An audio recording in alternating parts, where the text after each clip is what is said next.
Hello, fall semester, class of IMS 473, 573.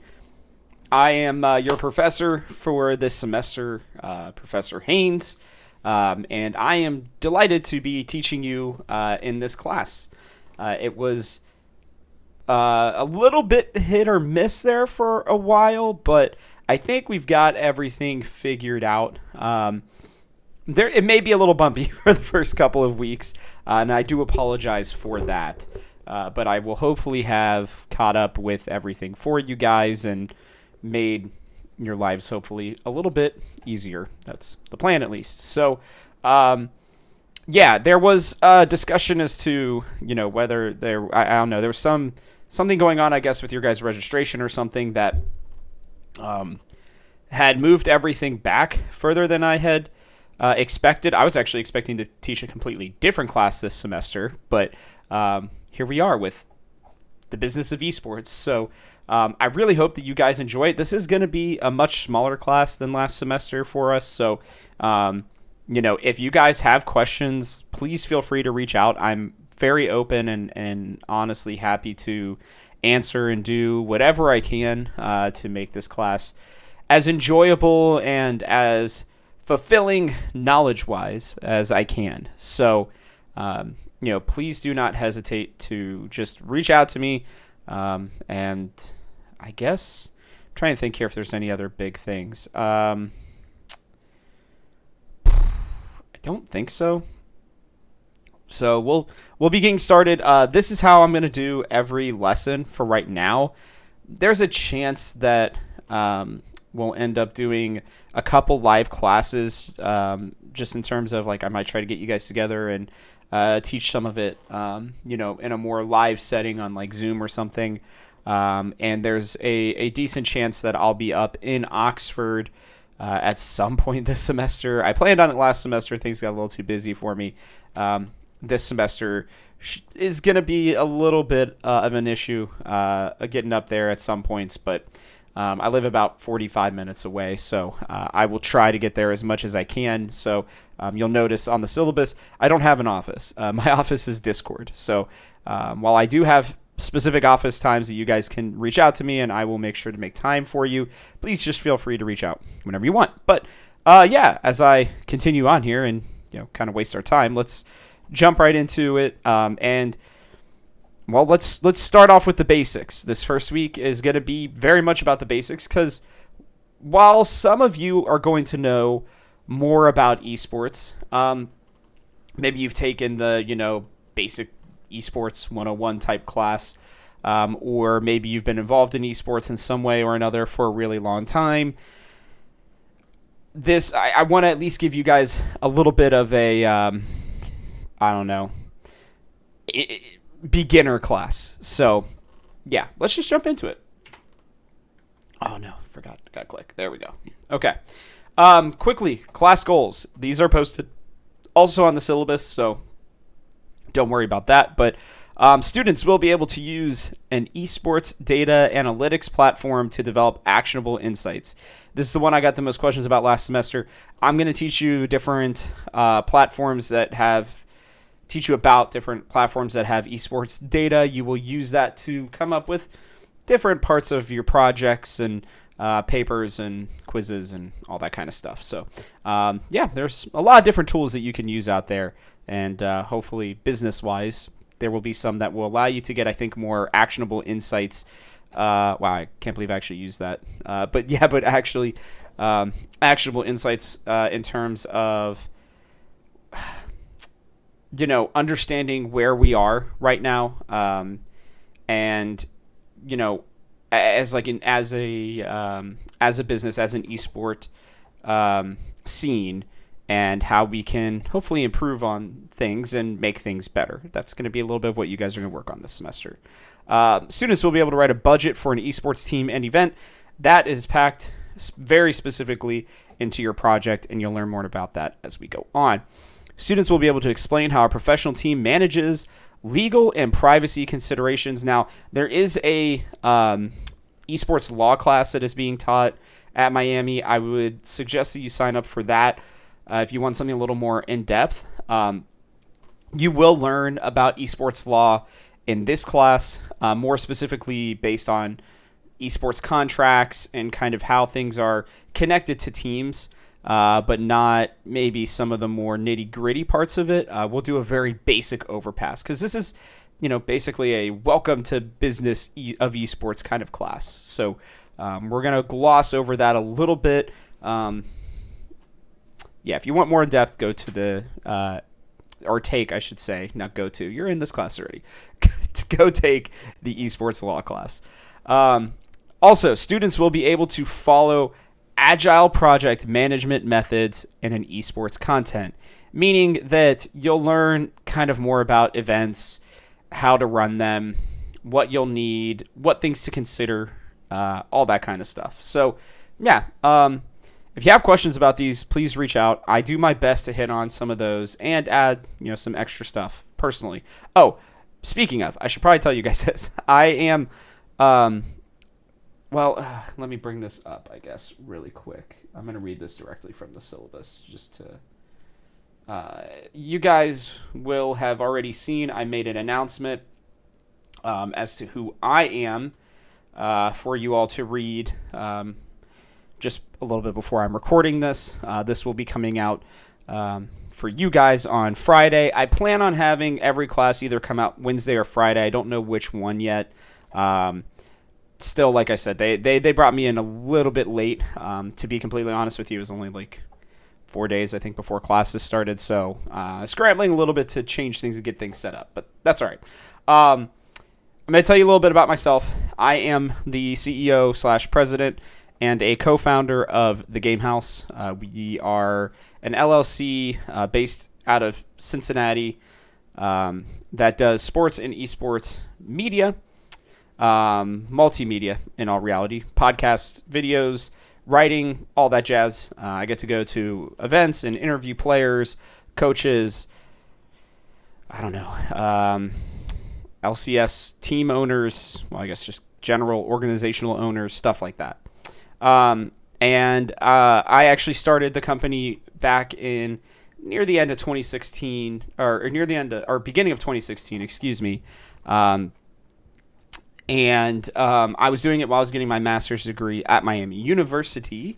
I am pretty well versed in a lot of different areas of the esports business world, as I've had to deal with pretty much all of them, whether it's trying to go out and get partners, sponsorships, that kind of stuff, whether it's the writing aspect that I talk about, content creation, social media, you name it. I've pretty much been involved with marketing as well, finances, the whole kit and caboodle. So there's a lot of different things. I'm not exactly an expert in all of them. I'm still learning as well. But if you have questions on those kinds of areas, or there are things that you would like for me to go more in depth over, especially as we go throughout the semester, please let me know. I have a couple weeks open of things that I'm considering adding from last semester. So if there are suggestions on things that you would like to hear more about, please let me know. This is kind of a growing and ever-changing class, as business really is. I've been involved in running TGH for about 6 years now, since it's 2022. And I've had the opportunity to travel to a lot of really great events, LCS Finals, Overwatch League Grand Finals. I'll be at the LCS Finals in Chicago here in a little over a week. I will be at Worlds in general for, League of Legends, since he'll be here in North America. I've also helped run smaller, like Smash tournaments, CSGO tournaments, that kind of stuff. Video games have been pretty much my biggest passion. Combine that with my love for sports, and we got esports. I also love teaching because I went to Miami from 2011 until 2017, and I received 2 degrees. My first one was in history. My second one was in integrated social studies education, which was my master's degree. And I'm really excited to be teaching here again, and hopefully helping to get you guys a little bit more interested and involved in esports. So yeah, that's a little bit about me. Let's move on. Okay, so the business of esports. Basic definition is anything relating to the profession, occupation, or trade of competitive gaming. Now, in all reality, it's basically just anything involving business that has to do with esports. Okay, for more layman's terms, there's 1,000 different jobs that you could have within esports. Some of them are comparable to theater. Some of them are comparable to sports.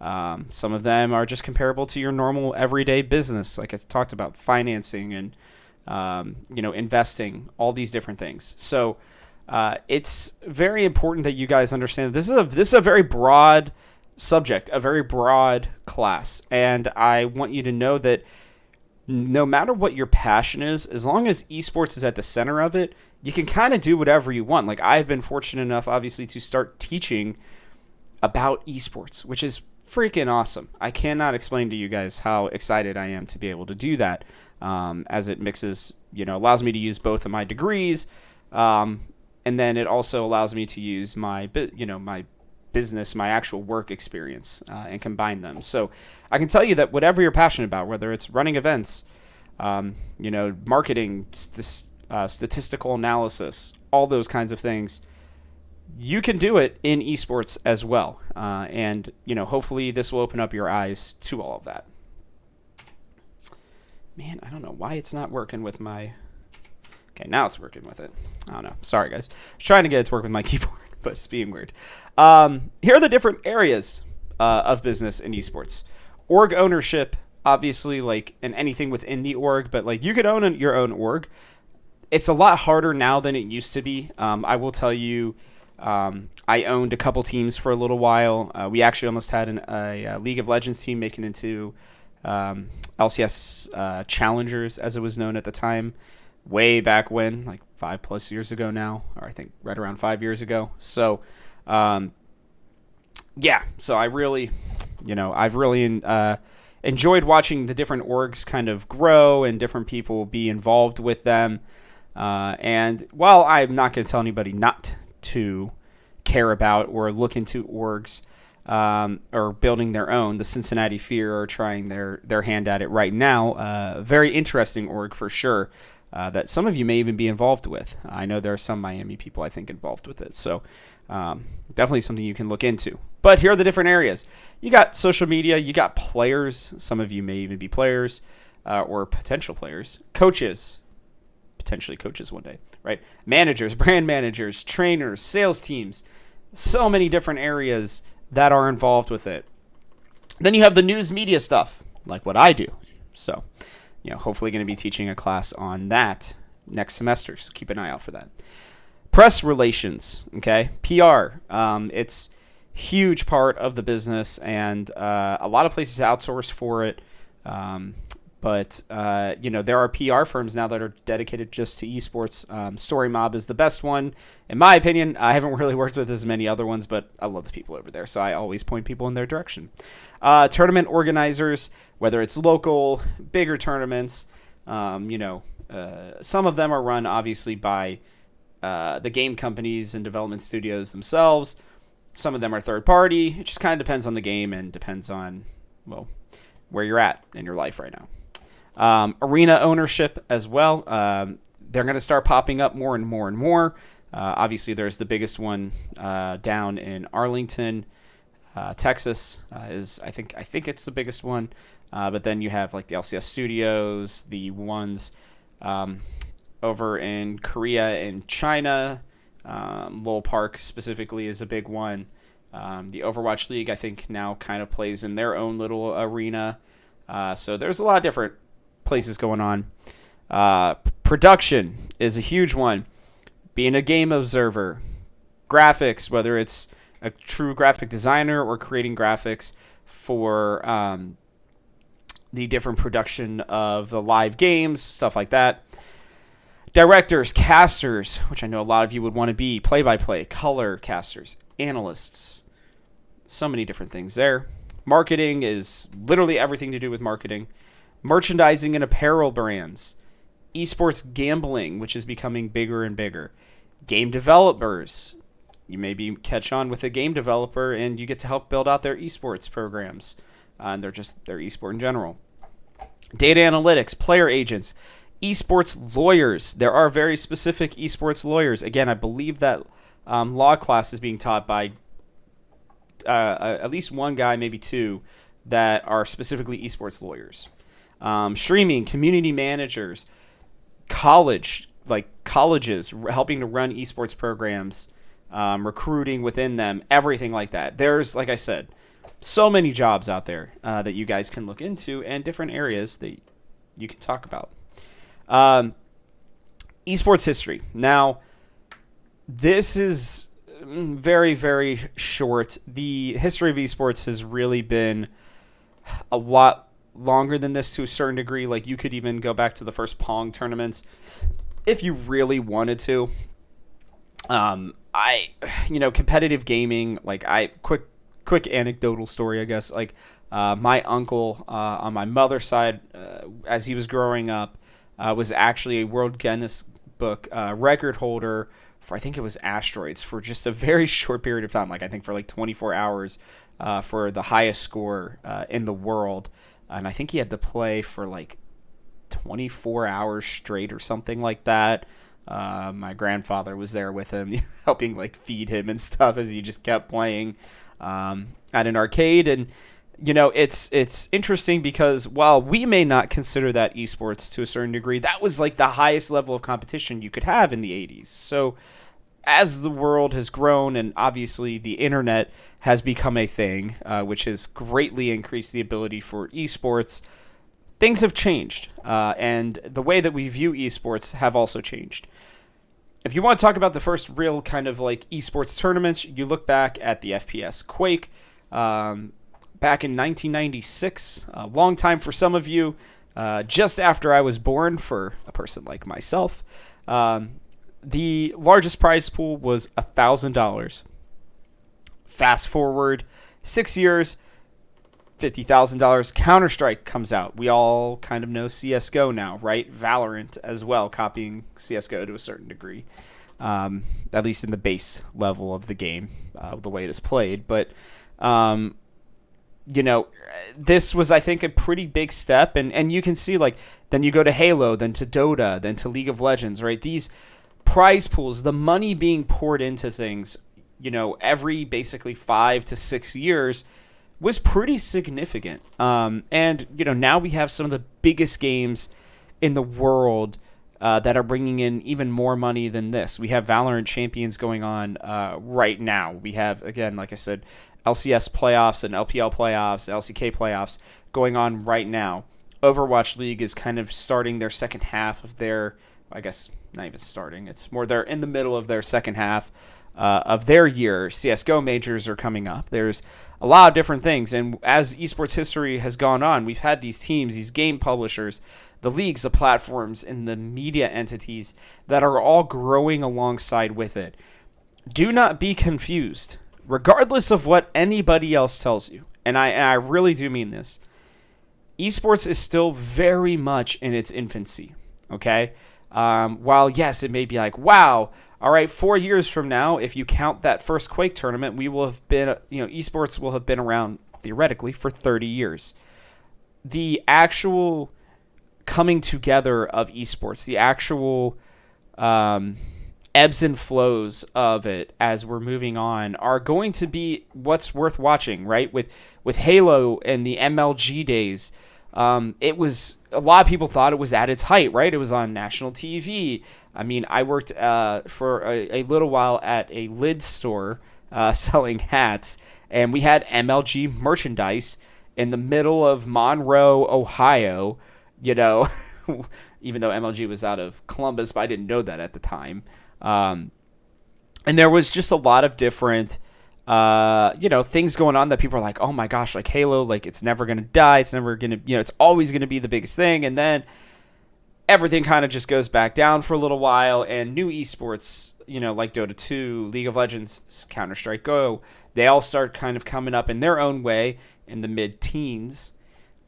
And then we started really reaching, I would say, maybe not the peak of esports, but we really started seeing the major increases again start a couple years ago, back in like 2015-16 area.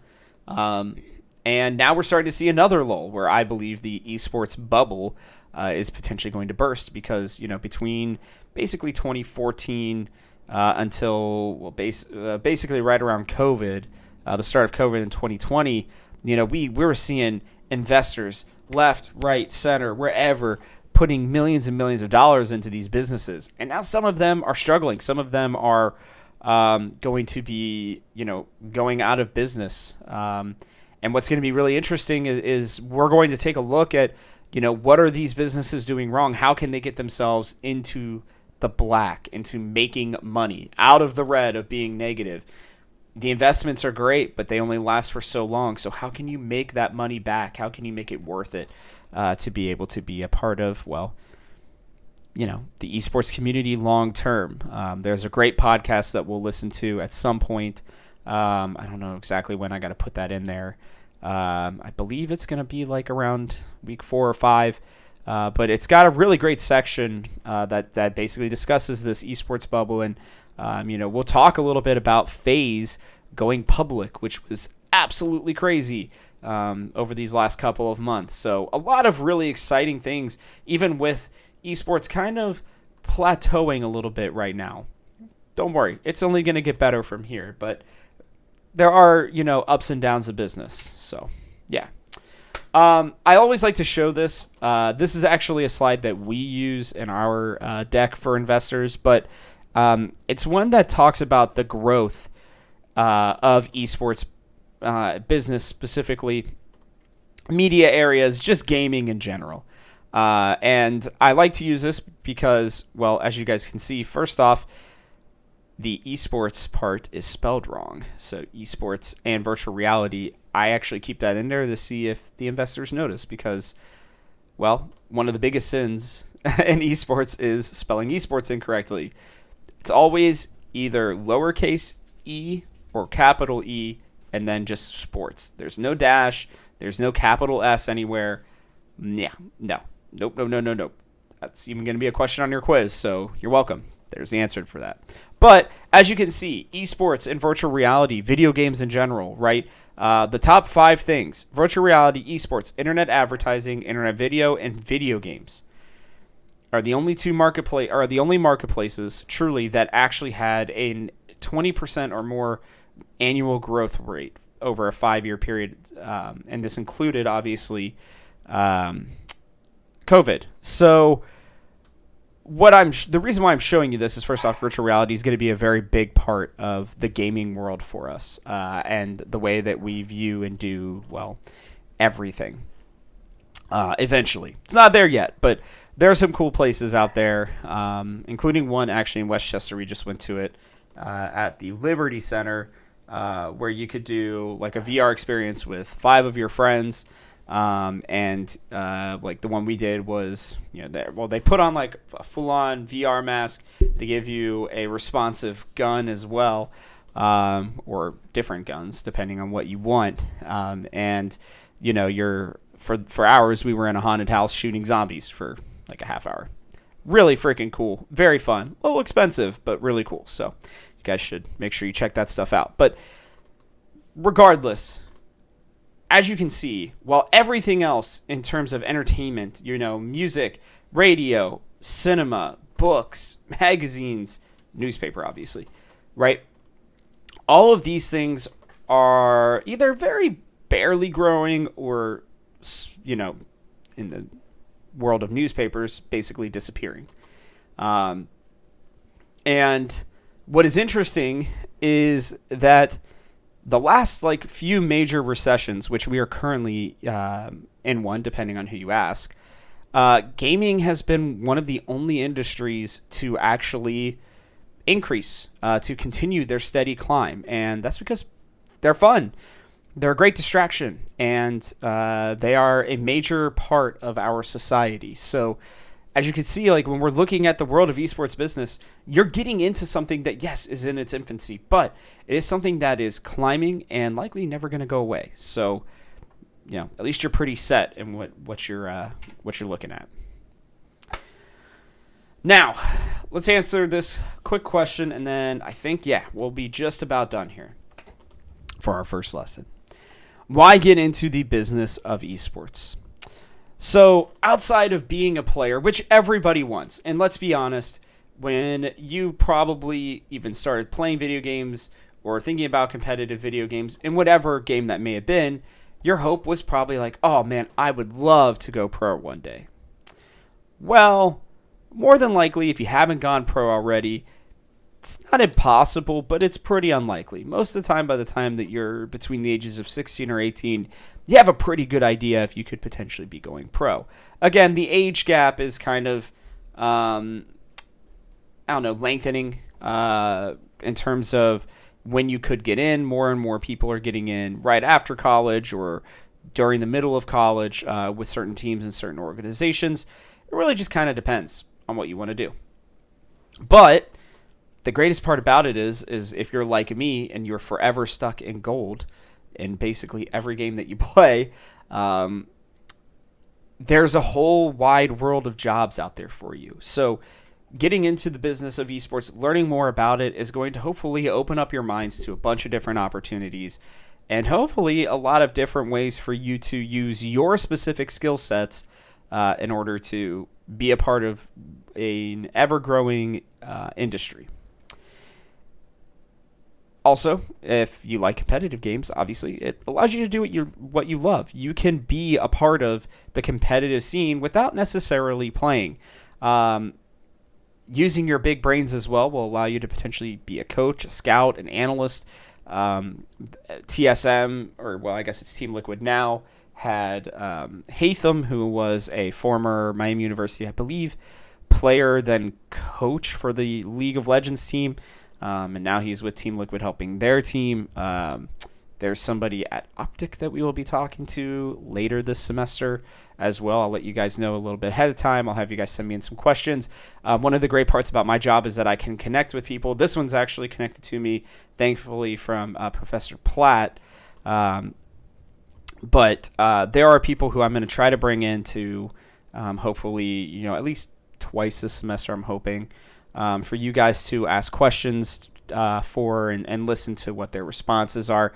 I don't know if I'm going to have that be live or if I'm going to record it. It's going to really depend on their schedule as much as it does mine. But we'll kind of just go from there. It's a growing business, and it could be the next form of major entertainment. Now, I say could be because, we are in our infancy. In esports, right? There's only 6 of you in this class. In a lot of the traditional sports classes, right? Sports management, leadership, all that kind of stuff. Most of those classes are filling out. They're topping out at 20s and 30 students, somewhere in that range, right? We're not there yet. You guys are kind of a microcosm of what the esports industry is right now. You are still able to get in early. I know it may feel like for some of you, oh, esports has been around forever. I can be, I feel like I'm getting in there late. Trust me, you are not. I literally guarantee you that you are not, especially with all the changes that are going to be coming here over the next few years. So really do understand. I'm fairly confident this is going to be one of the biggest forms of entertainment going forward. I do believe that it will rival traditional sports in a more actual sense fairly soon. I think the fanaticism of traditional sports is still much, much higher.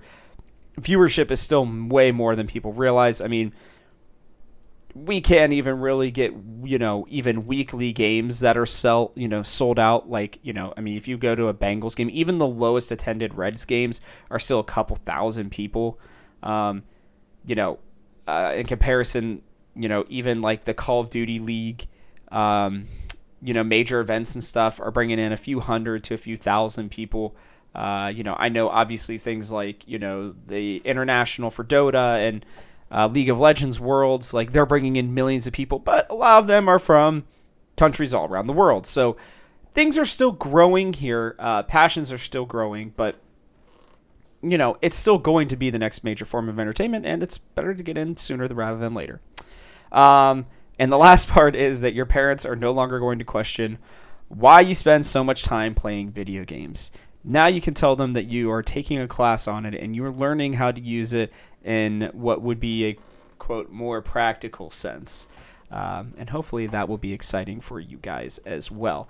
I do want you to please, please, please leave me questions, things that you want to discuss as we go along here. I'll be letting you guys know week by week, but in general, we will be talking about orgs a lot. We will be talking about social media and how to use that to be an effective tool in business. We'll be talking about esports law. Again, we'll be using data, learning how to be a part of and run events, all these different areas of, well, esports. And yeah, if there are things that you guys specifically would like for me to go over, discuss, please just let me know. All right, let's talk about your group project. So this is the big one. This is, I believe, 30% of your grade, arguably the most important thing you're going to do all semester.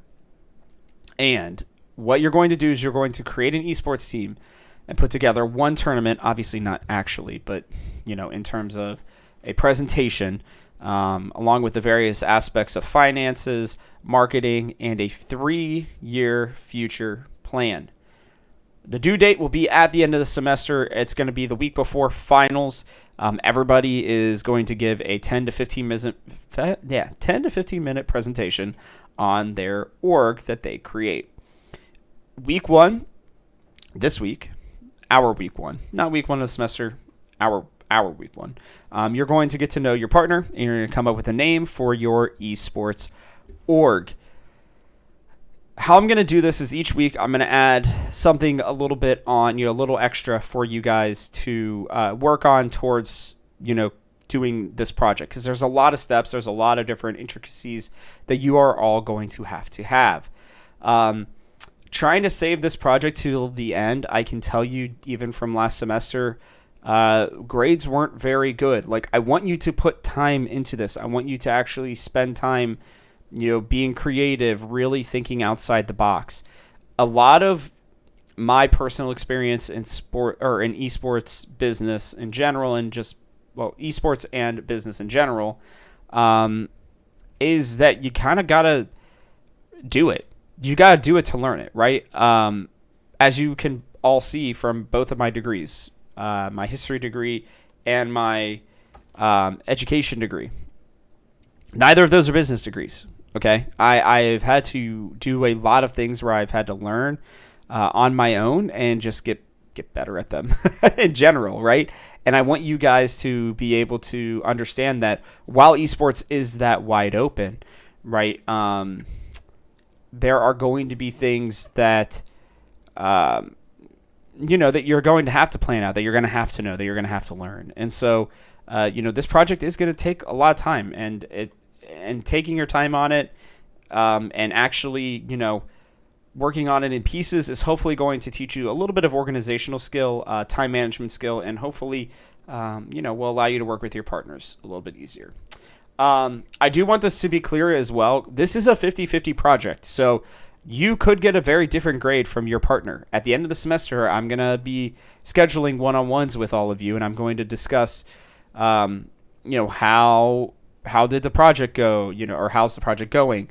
Is so-and-so helping you with it? What parts have you done? What parts have they done? That kind of stuff. I will know, based on the responses, who's doing what and what's actually being done. I will also this semester, I didn't do this as well last semester, but I will have weekly little things that you guys can put in there. The one thing I will tell you is that it's not required for you to be doing this week by week. While I will have that available for you all to use as a guideline, you're not going to necessarily, you could theoretically save this project for the last, for the night before it's due, or the day before it's due, I guess. I wouldn't.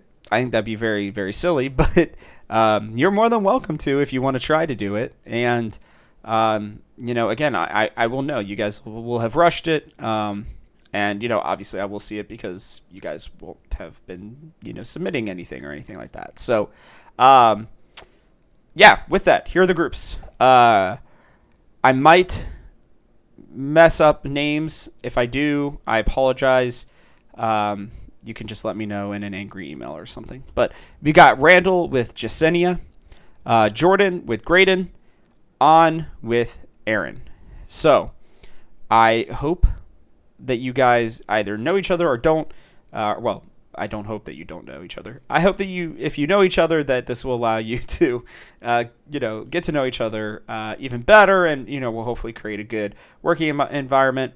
If you don't know the person, then definitely introduce yourself, and I would suggest even potentially doing that this week so that you guys can kind of get started on your project. Yeah, I messed up already. Week 1 assignments, not week 2. Well, technically, yeah, again, I don't know. I got to figure out the weeks. This week's assignments are going to be your first paper, which you guys just need to look up on Canvas. Pretty easy, pretty straightforward. You guys will just be looking at, taking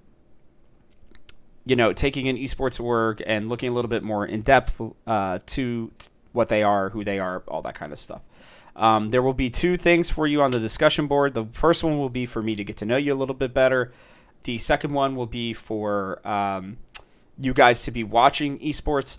I'm a big believer that the only way that you can get better at esports business is to watch esports. Shocker, I know. But I will tell you, like last semester, I had a student who had never really heard of esports. They just needed a class that I'm sure they felt was going to be a little easier, hopefully, and something that was, going to teach them something new. They got more into esports and they actually enjoy it now on their own. So, hey, we converted a new one. New person to the group of esports people. I don't know. But, yeah, so you're going to need to watch every week, and you guys are going to need to, talk a little bit about what you watched.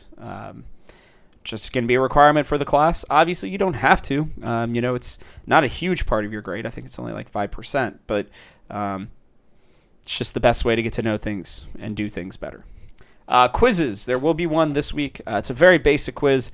Shouldn't be very hard for you to do. Just do research, and you'll find most of the questions. And then I have the group project week 1, again, as more of a reminder.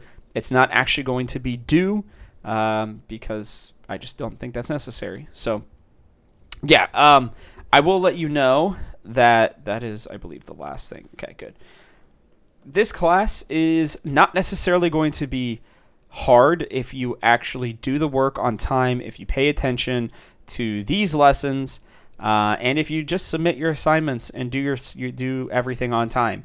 I am not a person that has a problem giving A's, like especially higher A's.